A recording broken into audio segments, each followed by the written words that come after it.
Itachi ဇဒိုရနင်ဂျာစစ်ပွဲကာလတုန်းကဂါဘူတိုရဲ့ရှင်သန်ခြင်းဂျူစုကနေသူ့ကိုယ်သူလွတ်မြောက်အောင်လုပ်ခဲ့တာကအရန်အရေးကြီးပြီးတော့အရေးပါတယ်လို့တောင်ပြောလို့ရတယ်။ Itachi ရှီဇူရေးမျက်လုံးကိုကြီးကန်းပုံစံပြောင်းပြီးတော့နာရိုပါဇက်တဲ့ထဲ့တဲ့အကြောင်းရင်းကရွာကိုဆာစကေးရန်ကနေကာကွယ်ဖို့အတွက်ပဲ Itachi သူကောင်းကောင်းသိတယ်။ Itachi တည်သွားရင်သူ့မျက်လုံးကိုဆာစကေးကယူပြီး plan တစ်ခုလုပ်ပြီးတော့အပြင်ပိုင်းမိုင်ဂီကူရှက်တင်ကန်ကိုဖြီးပြီးတော့ရွာကိုကလစားချေဖို့အတွက်ဆာစကေးကရွာကိုတိုက်ခိုက်မယ်။ရွာရှိမှနာရိုအမြဲရှိတာရောနာရိုနဲ့ဆာစကေးအဲ့ဒီအချိန်မှာကျင်းတွေတိုက်ခိုက်ရမှာကို Itachi ကကြိုသိနေတယ်။ဒါကြောင့် Itachi သူ့ရဲ့မိုင်ဂီကူရှက်တင်ကန်လှုပ်ရှားတာနဲ့နာရိုထဲမှာရှီဇူရေးမျက်လုံးမိုင်ဂီကူရှက်တင်ကန်စလှုပ်ရှားပြီးတော့ကိုတယမဲဆိုကိုယမီလို့ခေါ်တဲ့ပါဝါအလွန်ကျန်းတဲ့ဂင်ဂျူစုကိုဆာစကေးအပေါ်သုံးပြီးကော်နဟာတရွက်ရာကိုကာကွယ်ဖို့အတွက် Itachi ကြိုစီစဉ်ထားတယ်။ရှီဇူရေးရဲ့ကိုတယမဲဆိုကိုယမီက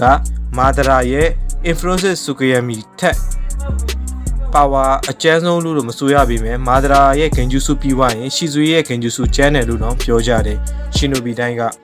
ဒီဂင်ဂျူစုကတယောက်ယောက်ပေါ်သုံးတာနဲ့သူ့ရဲ့အတွေးအခေါ်ကိုအပြည့်အဝထိန်းချုပ်နိုင်တယ်ထိန်းချုပ်ခံရတဲ့သူတော့မသိစေရဘဲနဲ့ရှီဇူရဲ့ကိုရီးယားမဲဆိုကယမီလို့ခေါ်တဲ့ဒီဂင်ဂျူစုကထာဝရမီးနေနိုင်တယ်ရှင်နိုဘီတယောက်က